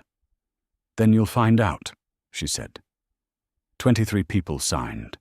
Harry watched the list fill from top to bottom and felt the weight of it shift from something abstract, an idea, a plan he and Ron and Hermione had discussed in the common room over the previous 2 weeks, into something present and signed and real and potentially dangerous. He looked at the jinxed parchment. He thought about decree number 24 and the word Headmistress on the notice board and the pen Umbridge had set in front of him. Good, Harry said, when the last name was on the list. Ron helped him stack the practice dummies the room had conjured, which were heavier than they looked, and collapsed in an inconvenient direction when you tried to move them. 3 months, Ron said, from behind a dummy that was resisting the bookshelf. In 3 months, everyone in here is going to be a better defense student than whatever Umbridge has them doing in that classroom. That's a low bar, Harry said. Still counts. Ron got the dummy onto the shelf and stepped back, assessing. You did well tonight. Harry looked at the room, nearly empty now, the last few students filtering out through the door. I didn't know I could do that, he said. Teach. I just started talking. Dumbledore said you'd figure it out. Harry frowned. He didn't say that to me. No, Ron said. He said it to Mum, in the kitchen, after we got back from the ministry. I was on the stairs. Harry stood still for a moment. The extendable ears, Fred and George at the door, but Ron on the stairs with the old-fashioned method, just being there. All those weeks kept away from meetings, and Dumbledore had been talking about him down there anyway, and Ron had heard it and carried it since August without saying so. Right, Harry said. Ron shrugged, in the way that meant he had said the thing, and that was enough. Ginny was the last one out. She had stayed after everyone else left, moving furniture back to the positions it had been in when they arrived, stacking the books that had been pulled off the shelves in the course of the evening, carrying a practice dummy to the corner, with the efficiency of someone who had grown up in a house with 6 brothers and understood the domestic mechanics of putting things where they went. Harry thanked her. She nodded and adjusted the strap of her bag on her shoulder and went to the door. He noticed, as she went, that she took a small piece of folded parchment from her pocket, looked at it for a moment, and put it back. He didn't ask. She didn't offer. She had the look of someone who had thought of something useful and was going to be useful about it, without requiring anyone to know first. The door closed behind her. He turned off the lamp the room had provided and went back to the corridor. The wall was blank again. He arrived back at Hogwarts before dawn. The castle was dark in the particular way of very early morning, not the dark of night, which had its own quality, but the dark that comes just before light begins and has a waiting quality, as though the stone itself is holding its breath. Snape crossed the entry hall without lighting his wand, passed through the door to the dungeons, and went to his quarters. He sat down in the chair beside the cold grate. He did not light the fire. He sat in the cold and thought about what had been asked of him. He had known the consolidation was coming. He had been tracking it since October in the columns of his journal. The gradual shift from rebuilding to testing, the narrowing of the circle, the conversations that had begun with the specific structure of conversations designed to establish who was fully present and who might not be. He had navigated those conversations with the practice of someone who had been doing this since before the end of the last war, with the particular fluency of a man who had learned to tell people what they needed to hear without saying anything that was entirely true or entirely false. What had been asked of him last night could not be navigated in that way. It required either compliance or refusal, and both had consequences, and he sat in the dark and worked through the consequences of each with the methodical patience he applied to everything that needed to be thought through before it could be decided. By the time Grey came through the high dungeon window, he had decided. He did not act on the decision. He picked up a piece of parchment. The letter he wrote to Dumbledore was the longest he had sent since August. He described the situation in the indirect language they had developed over years for correspondence that might be intercepted. Not the specific ask, not the specific meeting, but the shape of the thing. What was now required, what the alternatives were, what the timeline looked like from where Snape was standing. He wrote for 20 minutes without stopping, which was longer than he usually wrote. He stopped at the end, read it back. He wrote a final paragraph. It said that he was still in his position because he had chosen to remain in it, and that he required Dumbledore to confirm that this choice was currently being used for something, that it was not simply habit or inertia, that what he was doing had an end point that was not simply the continuation of doing it indefinitely. He ended with, "I am still here because I choose to be. I require you to confirm that this choice is being used." He folded the letter. He set it beside the window and waited for Fawkes, who came within the hour in the soundless way he always did. Potter arrived at his office at 7 o'clock, which was earlier than the time Snape had specified in the note he'd sent to Gryffindor Tower, and stood in the doorway with the expression he wore when he had been told to come somewhere and didn't know why, and was deciding how he felt about that. "Sit down, Potter," Snape said, without looking up from the marking. Potter sat. "Your last potions assignment was insufficient in 3 specific and predictable ways," Snape said. He kept his eyes on the parchment in front of him. "I will go through them with you now. First, your identification of the stabilizing properties of Boomslang's skin was incomplete." He spoke without inflection, in the tone of a man methodically working through a list, and the list was real. There were 3 legitimate deficiencies in Potter's last assignment that he had marked in red ink. He went through the first point in full, then the second. Partway through the third, he stopped. "The Protego charm," he said, without transition. Potter looked at him. Standard incantation, wand movement outward. The variations most commonly taught allow a caster to deflect direct spells, those aimed at the person producing the shield.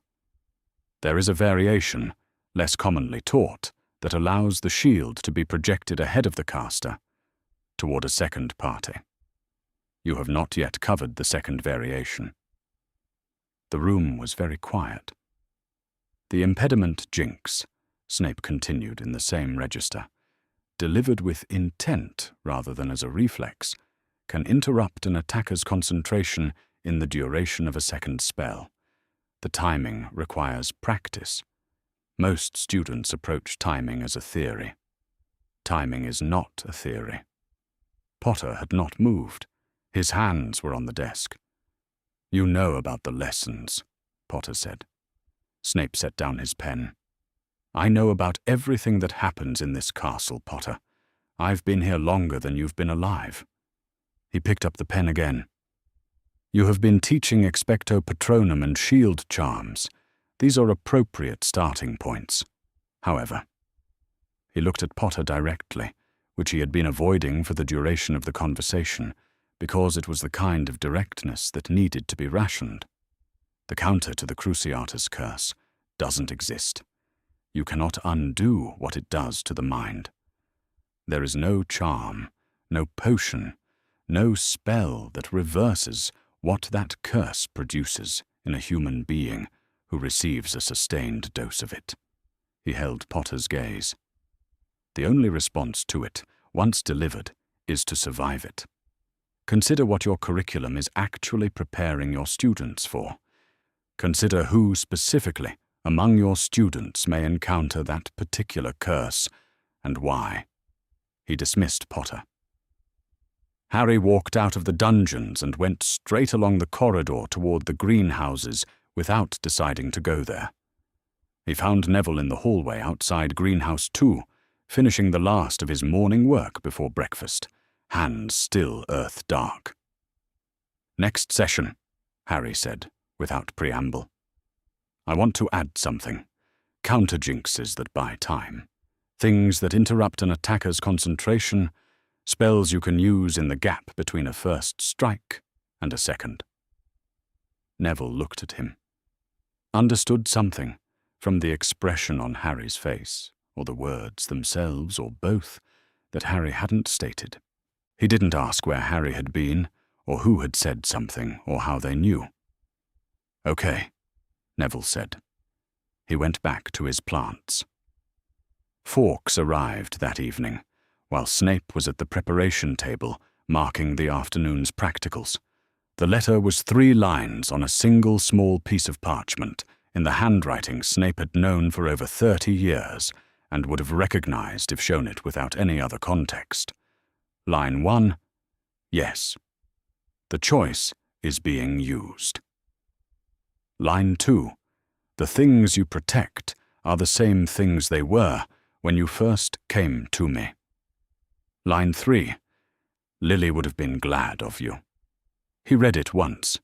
He put the parchment down on the stone surface of the preparation table and did not move for a moment. There was a cold draught from somewhere in the dungeon ceiling that he had been meaning to have repaired since October, and had not.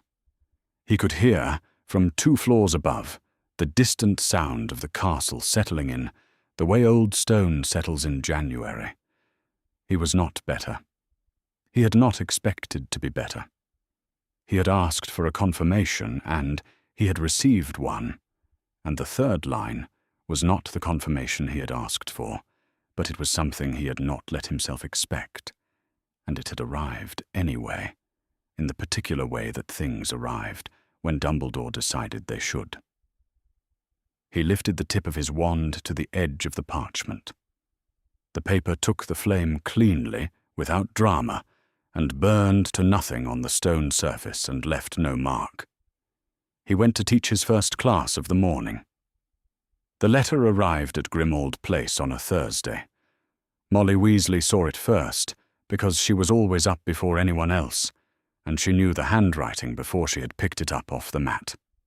She stood in the hallway with the letter in her hand for a moment. It was addressed to Arthur. It was in Percy's handwriting, the careful, slightly formal handwriting of someone who had been doing his best to write like a ministry employee for the past several months. The handwriting of the boy who had learned to print precisely because imprecision had always seemed to him a form of failure. She carried it to the sitting room and set it on the mantelpiece. She did not open it. It was addressed to Arthur, and she was not going to open her husband's letters, which was the reason she told herself for setting it down rather than opening it, and she believed this reason, and she went to make breakfast. Arthur came down at 7. He saw the letter on the mantelpiece. He stopped in the doorway and looked at it. He did not go to it. He poured himself tea and sat at the kitchen table and drank it, and went to the ministry and came back at 6 in the evening and looked at the mantelpiece and went upstairs. That evening, no one touched the letter. No one spoke about it either. The fire burned low in the grate, and the letter stood on the mantelpiece with Percy's handwriting facing out into the room, and the room went on around it. The Daily Prophet for the 3rd week of February had 2 things on the front page, and neither of them was accurate. Hermione read it at breakfast, which she had been doing every morning since September, with the specific attention of someone tracking an argument she couldn't make to anyone who would listen. 5 disappearances in 3 weeks, attributed by a ministry spokesperson to a series of unrelated magical accidents. The spokesperson was not named. The phrase unrelated magical accidents had now appeared in the Prophet 11 times since September, each time attached to a different incident in a different location. Hermione had the list in her bag. Red ink, dates in the left margin, locations in the right, the word unrelated circled each time it appeared. She tore off the relevant section of the paper and added it to the list. After breakfast, she found Harry in the corridor outside the great hall and showed him the completed tally. He looked at it and said, "What's the number?" 12, she said. "That we know about." He looked at her, and she looked at him, and neither of them said the other obvious thing, which was that 12 in 6 months was not the number of accidents. It was the number of incidents that had made the paper. The paper was not printing everything it knew. 12 was a floor, not a ceiling. Harry took a breath and went to his first class, and Hermione went to hers, and the day continued. The DA session in March was the best one they had run.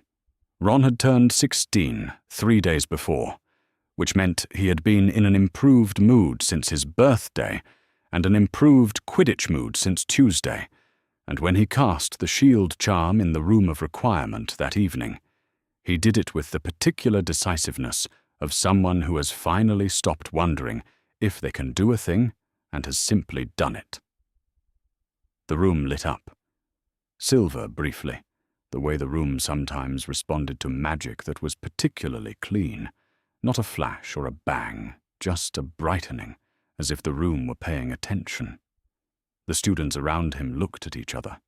26 people, which was 3 more than the original 23, and the result of Ginny's folded list from November having been quietly worked through over the course of the term.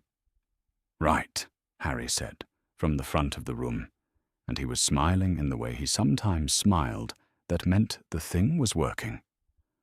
"That's what it looks like when it's right. Do it again." 26 people in a room. Not enough to stop what was coming, but enough to make the room feel, for the length of a session, like something besides the cold. Sirius's letter arrived on a Wednesday. It was longer than his previous ones, and had a different quality. Less the compressed urgency of someone straining against caution. More the flat restlessness of someone who had been in a small space for a long time and had run out of ways to manage it. He said he had been at Grimmauld Place for 7 months, and he had no useful function there. He said he understood the order Dumbledore had given. He said he was not challenging the order. He was stating it plainly, because stating it plainly was currently all he could do. He didn't ask Harry to reply. He signed it P. Harry sat with the letter in the dormitory for a while. Then he wrote back. He had not written to Sirius in months, because he had not had anything to tell him that wasn't a detailed account of the semester's accumulating difficulties, and the thought of writing that account to someone trapped in a dark house who could do nothing about it seemed worse than not writing. Now he had something else. He wrote that there were 26 of them. He did not give names or specifics. He wrote that they had been meeting since November, and that Ron had finally done the shield charm properly, and the room had lit up. He wrote that Neville Longbottom could cast a Patronus, that the thing Neville used as the memory for it was visiting his parents at St. Mungo's, and that the Patronus came out with ears. He sealed the letter and sent it before he could decide whether it was too much or not enough. He was not in Britain. The network was sufficient. The people were in their places. The year had been productive in the way that years are productive, when the opposing force is busy constructing reasons not to look. The ministry's denial had been useful. It kept institutional resistance minimal, gave him space.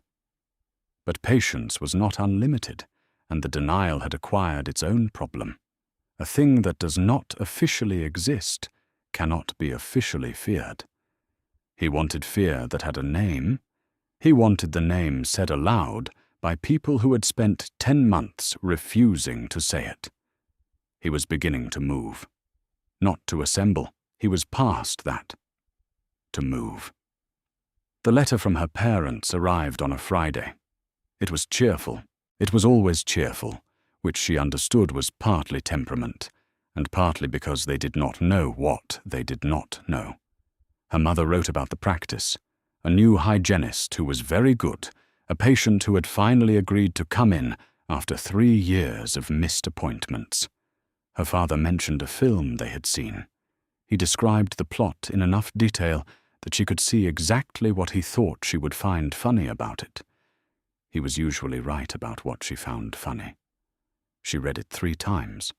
Then she put it in the box under her bed with the previous letters and sat on the edge of her mattress and looked at the floor. She had a plan she had not allowed herself to think about clearly yet, something that lived in peripheral vision, that she was aware of without looking at directly. It started with the word if. It ended with a place a long way from Britain, and from the war, and from what was happening to people who happened to have Muggle parents. If things get worse, if we cannot stop it. She had not decided yet. She was aware that at some point she would need to. She put the box back under the bed and went to the library. The session, 3 weeks later, almost ended, the DA entirely. Harry felt it before Fred's galleon grew warm in his pocket, a particular quality of the silence outside the room of requirement door, the way the corridor's ordinary sounds had stopped. He had the galleon out before he had consciously registered what the warmth meant. Fred's signal, 1 pulse. Someone in the corridor. Not a prefect. "We're done," Harry said to the room. "Groups of 2. Different routes. Give it 5 minutes before you leave. Don't look at anyone." 26 people dispersed in the time it takes to put away a wand. No talking. The room closed behind the last pair, and was a blank wall again before Umbridge arrived with a Slytherin prefect on the 7th floor, having been tipped off that students had been seen going this direction on Friday evenings. She walked the corridor. She found nothing. No one was caught. But the margin was thin enough that Harry lay awake that night and counted backward from that session. November, December, January, February, March, 3 sessions in April, and tried to calculate how long they could keep doing this before the margin narrowed to 0. He lay in the dark, listening to Ron breathe. He thought about what Dumbledore had said in the ministry. He had thought about it across too many nights to count. The loyalty is not. He had believed it in August because Dumbledore had said it. He had believed it in September because 23 people had come through the room's door. He had believed it in November when the room lit up silver.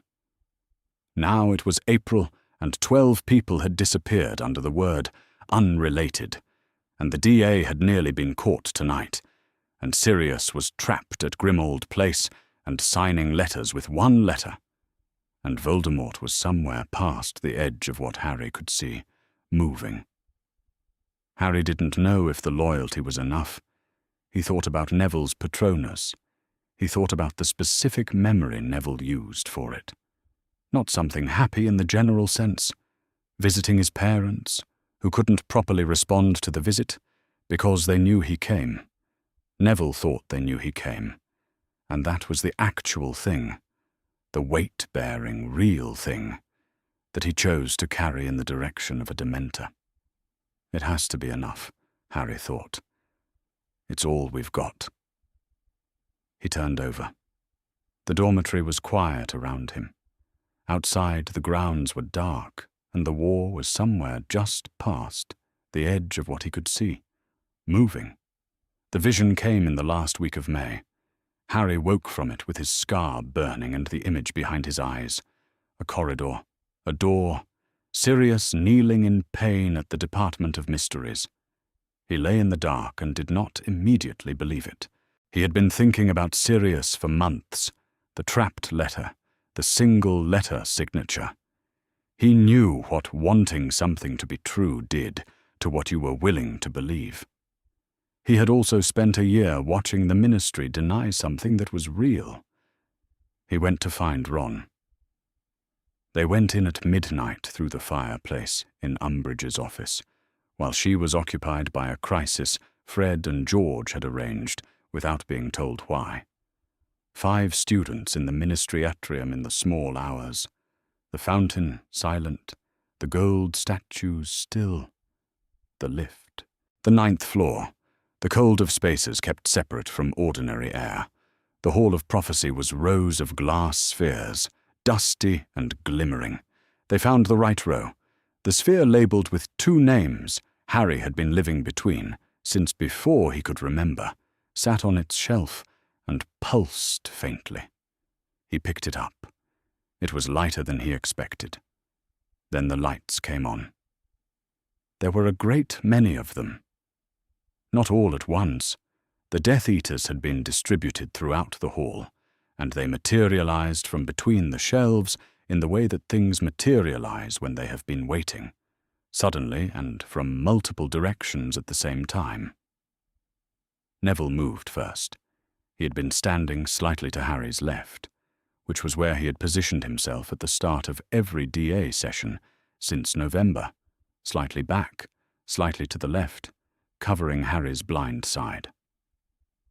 The body bind he cast was precise, and had the force of someone who had been practicing the spell for 6 months with a teacher who had told him what specifically it was for.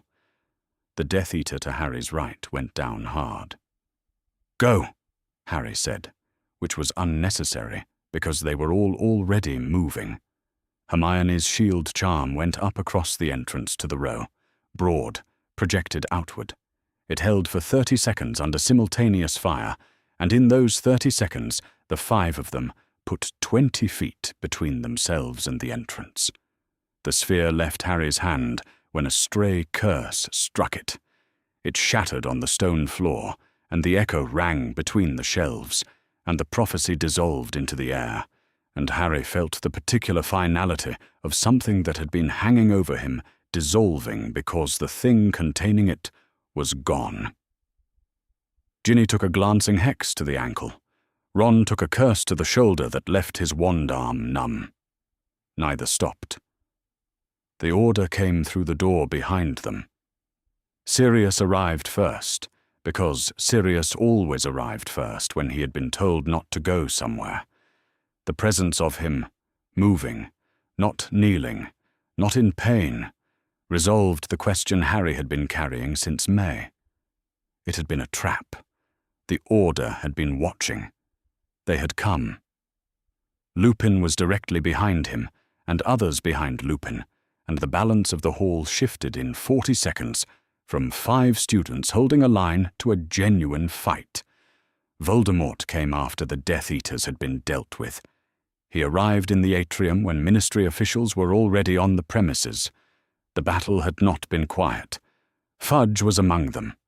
He arrived in the atrium at the moment Voldemort materialized, and he saw him. 10 months of Ministry denial collapsed in a single moment. The unnamed sources, the careful language, the word unrelated 11 times in the prophet. The 3 titles stripped from the one man who had consistently said this was real. All of it collapsed because the thing it was built to deny was standing in front of them and looking back. The denial was over. The war was not. Those were 2 different things. The titles were formally restored within 72 hours. It was done quickly, because quickly was what the political situation required. The Ministry had spent 10 months wrong in public, and needed to demonstrate it understood this. Dumbledore attended the ceremony with the same unhurried quality he had brought to everything in the last 10 months, and accepted the restoration of each title with the expression of someone who had never doubted its eventual return. He was back. The titles were back. But it was not the same as before August. Everyone in the chamber understood this. The ones who had helped strip the titles understood it most clearly. The morning after, Dumbledore walked the Hogwarts corridors. He did not make an announcement. He simply walked, the way he had always walked when he was headmaster, with the particular unhurried attention of a man who found the corridors themselves interesting. The students who saw him went quiet in the specific way students go quiet when something they had stopped expecting returns. He met Neville Longbottom in the corridor outside the Gryffindor common room. Neville was going the other way, carrying a herbology textbook under one arm and the considered expression of someone who has been awake since early and has been thinking about something. He stopped when he saw Dumbledore. Dumbledore stopped. "I believe," Dumbledore said, "that I owe you an overdue education in the Patronus charm." "I already know it," Neville said, "so I understand." Dumbledore looked at him with the full attention he brought to things he intended to take seriously. "Then you know more than I gave you." Neville considered this. "Not more than you gave me," he said. "More than you were here to give." There was a pause. Dumbledore smiled.